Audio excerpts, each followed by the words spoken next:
At this time, I was making like $250 from America, and Y'all need to do better. Y'all need to do better. so Adidas started pressing the issue, and like, you want to be a course skater and all of that or whatever, but like, I want a Lamborghini. Like, I want the house. I want it all. You can't be a core family man with 250. You can't mow your lawn. Finally, a pro skater talks about this. Thank you. I think the notion, or at least the previous notion of a core skater, is you had to choose to either feed your family or stay true to skateboarding. But man, we hear time and time again stories of skaters that when they were starting to get deals, they rode for a company that gave them boards and t-shirts. It gave you merch as your compensation for riding for their company. Essentially, you're giving the company free promo and they're paying you to give them more free promo. It doesn't make any sense really when you think about it. I guess my biggest gripe is that this is some of the reasons why people don't like Nyjah, is because he's a paid skater. People really dislike paid skaters, and I think it's why they like skaters like T-Funk. Now, T-Funk might be paid. I'm not sure. I don't know the details of his deal or what he has, but on the outside looking in, the style in which he skates, the way he rides, just his whole vibe is core skater. But it's because he doesn't skate like a paid skater. I hope that makes sense. I think another way to think about it is a skater versus a jock.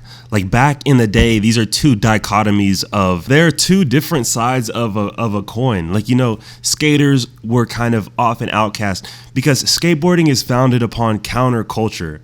It's founded upon doing what's opposite of cool. Like skateboarding isn't cool to some people. That's why it's cool to skaters. Therefore, it's cool to us. But now skateboarding is cool. It's cool to skateboard. And that goes against essentially what skateboarding was founded upon. And I think that's why people hold on to the narrative of core skateboarding. But man, they hold on to it so much that when a skateboarder gets the opportunity to feed their family or give themselves and people around them an opportunity to get out of conditions that they may have been in for the rest of their life, they still hate on them. It's like, are you crazy? You would do that deal in a heartbeat. And if you don't, because you want to be a quote-unquote core skater, why? Skateboarding is literally the only sport that people do that in. Think about football, basketball. There are kids in the ghettos and slums that grind their whole life to have a chance to go to the NFL, the NBA, so that they can get out of their living circumstance. They see it as an escape. But I would argue that skateboarding kids have so much more passion in their sport, so much more passion that they're willing to skate for a t-shirt and some boards and some decks just because that gives them a way to skate for their career. But they don't have, unless you're the top of the top, the cream of the crop skater, and you're accepting these quote unquote non-core deals, if you're trying to accept a core deal, you're not getting paid as a skater. And that's what is so crazy. And then people will diss you if you try to get paid. What? Now, of course, there is corny deals or there's corny products that are not skate products. You know, like Nyjah, I think right now is doing that Asus collab or Thrasher and Lacoste. Like, of course, that's not what skateboarding is. And we have as skateboarders this buy skateboarding for skateboarding mentality. If it isn't, don't shop at Zoomies. Go to your local skate shop. Support your local skate shop. Look, if Zoomies offers you a deal, $1 million deal to skate, you're still skateboarding. They offer you $1 million deal, and your local skate shop offers you $50 a week to go out and skate and put clips on the internet. Same clips. The right thing, the legal thing to do in skateboarding is to only even consider the local skate shop deal.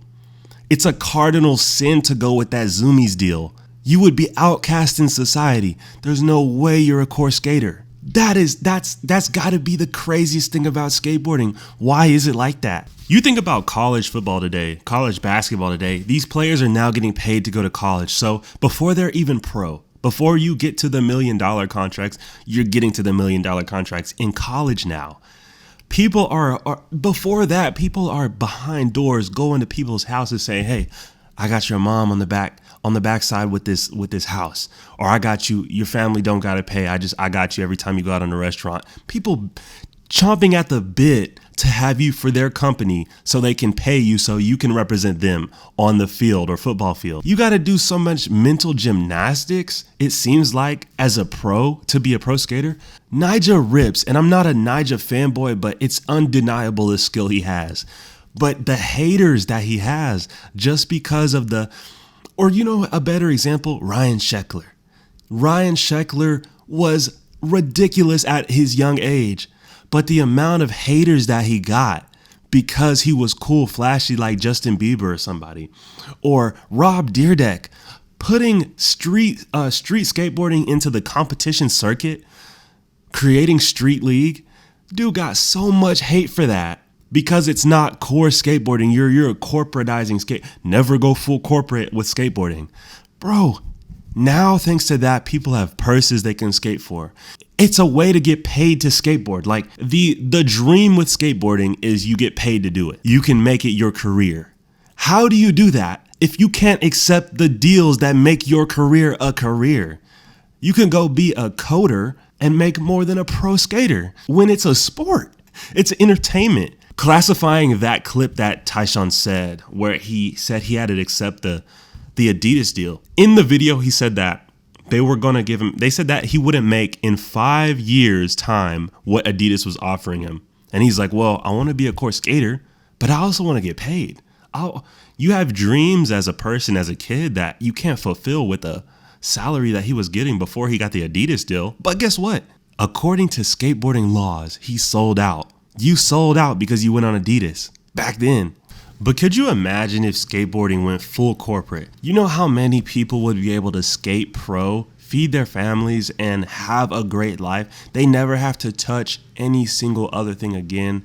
They're just skating, you know? It is skateboarding at the end of the day. And I think we're moving farther and farther away from the 90s and the early 2000s. Think about it.